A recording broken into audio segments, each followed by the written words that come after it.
And then to others, he's the villain. He's the person who shot and killed, murdered 3 police, who shot and killed a police informer.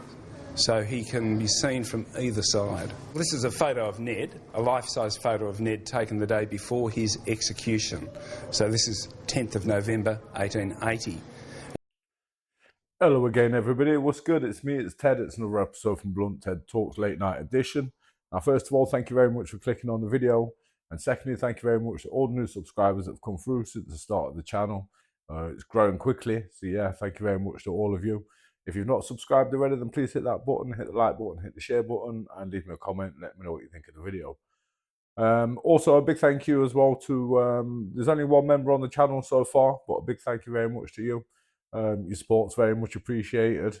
Across this channel and the other channel, you know, it's the members that keep it all going. Obviously, it doesn't bring in a lot of ad revenue, so yeah, thank you very much to all of you. So this one is about Ned Kelly. So I don't really know too much of his history.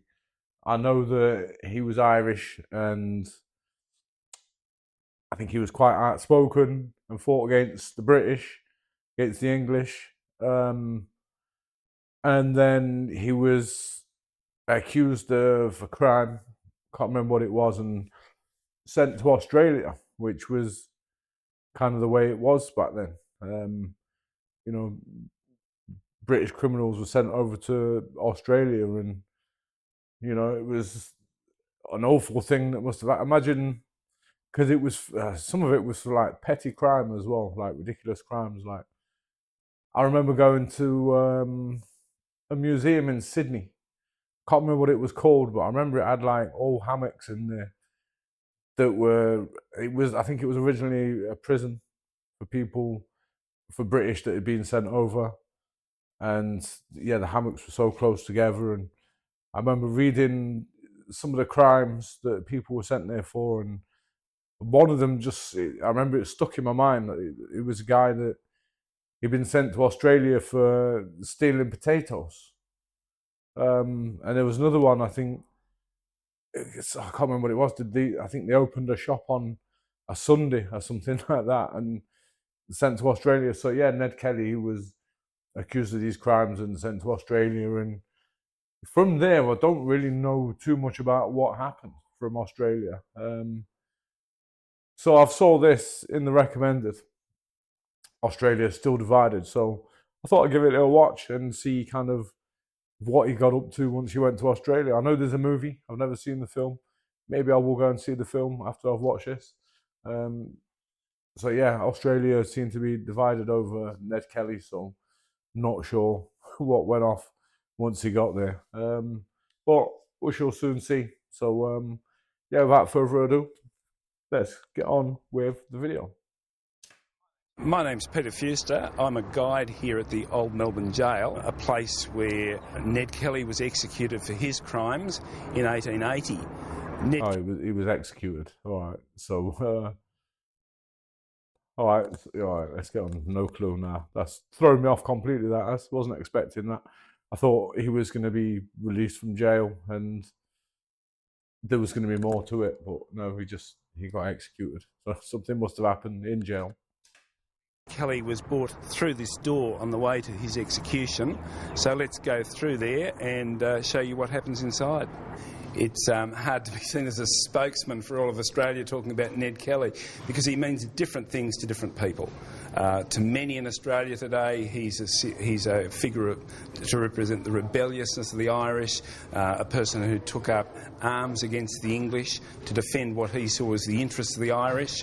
And then to others, he's the villain. He's the person who shot and killed, murdered 3 police, who shot and killed a police informer.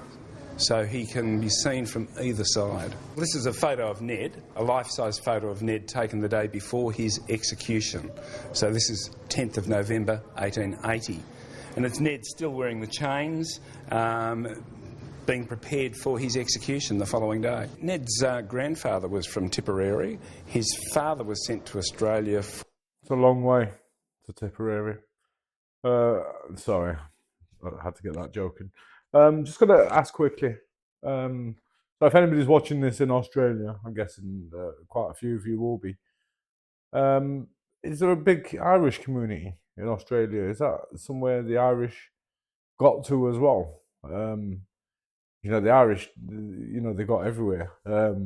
Even myself, my mum's side of the family were from a place called Strabane in Ireland, which is not the same as a republic, but it's Ireland, and they came over to England many years ago. It's a Catholic family. They were living in a mainly Protestant area, but they were a Catholic family. But it was quite peaceful in Strabane. It wasn't like it was in other places in Ireland. I think like Belfast, for example.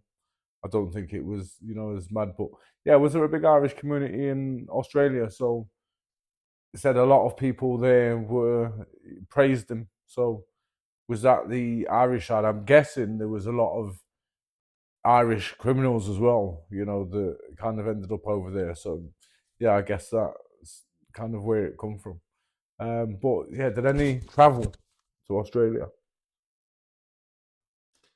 For as a convict stealing pigs in Ireland, so he got 7 years imprisonment, and at the end of that time of imprisonment his father chose to come to Victoria because there was the opportunity to take up land here, and he quickly gathered other family members around him.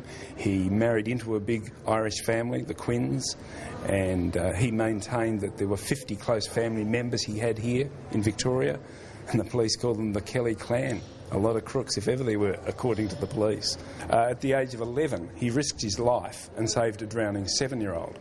And so there were some in the community who attached hero to his name from that time on.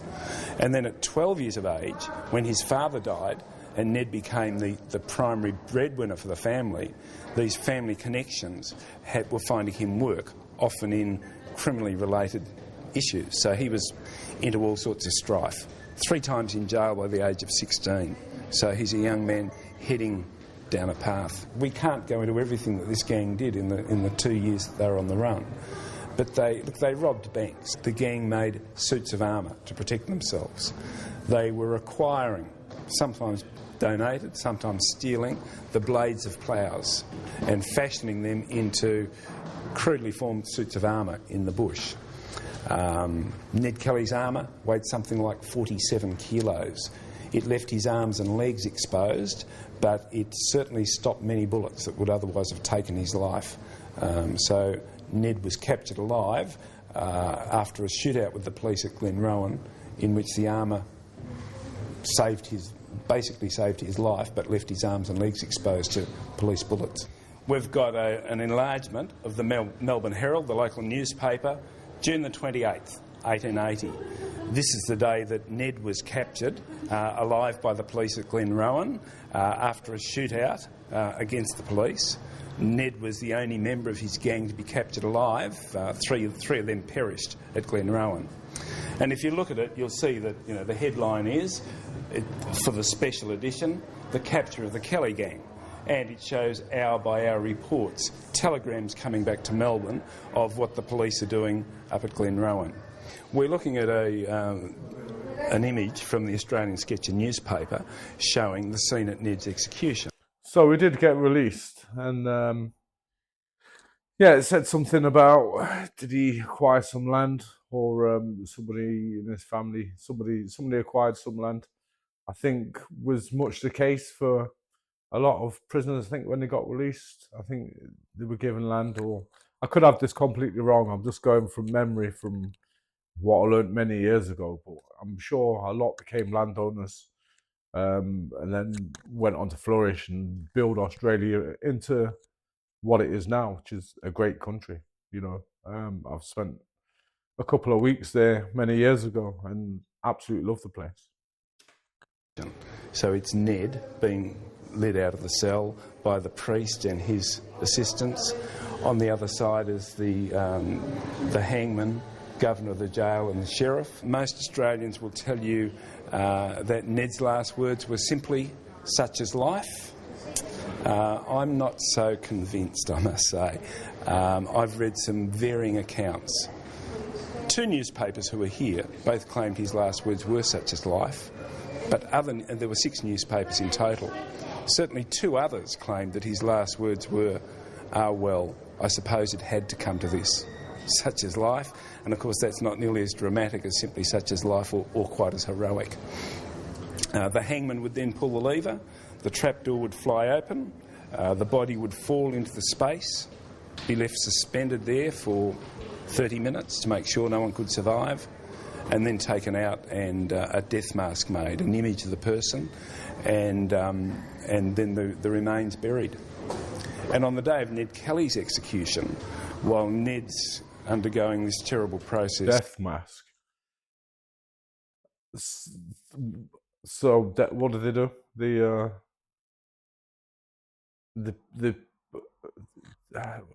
I don't know.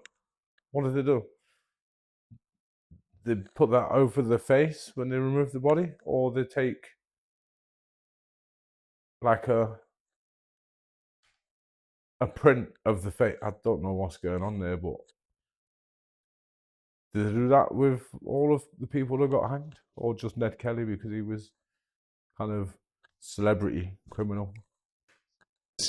His mother was also a prisoner in the jail, and so the prison guards had her just on the other side of the wall. There's still the remains of the laundry there. They had her working in that day. Had her as close as possible, probably so that she would hear the sound of her son's execution, and on her release from jail she'd then take a message back to her other family members of the cost of breaking the law. Well, they're descendants of the... That's horrific. I mean, whatever they've done, whatever he's done, that's horrific. That is making her listen to us. The Kelly family, who come here every year and leave wreaths on the gallows where he died. So there's still a big family in Australia who remember him in this place on the anniversary of his execution. Very interesting. So, yeah, I didn't really know a lot of that history. So, yeah, he did go on a rampage. And I was thinking, first of all, when they said he got executed, he just got executed when he got over. But no, so he got released, and then he went on a rampage. And so, yeah, Australia is quite divided about how they feel. It seems a little bit like, you know, if you're from England or Britain, you'll know these already. If you're from Australia, you might have heard of them. But the Cray twins, you know, if you look into them, there were some horrible people. They did a lot of bad stuff. Some of the crimes that they were reported to have been involved with were like, I mean, you got murder, and then there's levels above that when you go into things with the young generation. I don't want to say the words because of the algorithm, but you know, there was rumors of them, you know, selling younger people to politicians. You know, horrific. But then somehow through history, because the people in the area where they lived, they were kind of, you know, they'd help old people. You know, if there was if anybody got burgled, you know, they'd make sure that the people responsible got sorted out, and did pay for people shopping when they go in the shops. You know, did people in the queue that just pay for the shopping. You know, people in the local area loved them because they were basically bribing them with money and gifts and keeping them safe. And similar thing happened here in Nottingham as well. You know, living in Nottingham, I'm not going to go into that story. If you're from Nottingham, you'll know who I'm talking about, but it's not going into it because other people have mentioned, you know, this on other videos and that, and it's not ended well. So yeah, I'm not even going to go into that, but it was a similar effect where, you know, they look after people in the local area, and this reputation builds of being this great guy or whatever. And that's what happened with the Crays, and possibly it's what happened with Ned Kelly. Maybe he did some horrific things, and but he was also, maybe he was good to people, and I don't know. I don't know. It's pure speculation here, but if Australia was divided, I think maybe a lot of the Irish that hated the English were probably among that community that were on that side of the divide. So yeah, it's interesting. I'm going to look more into this. So yeah, I'm going to call it a video. So thank you very much for watching. If I've got anything wrong, please let me know in the comments, and I'm going to go and we'll do some more research. So thank you very much for watching. Like I said before, thank you very much to everyone that's become a member on the channel, everyone that subscribed, everyone that likes the videos, shares the videos, and yeah, look forward to the next one. So if you've not subscribed already, please hit that button, hit the like button, hit the share button, and leave me a comment, let me know what you think of the video. And yeah, I'll see you in the next one. So thank you very much for watching. With me, Ted, and I shall see you all later.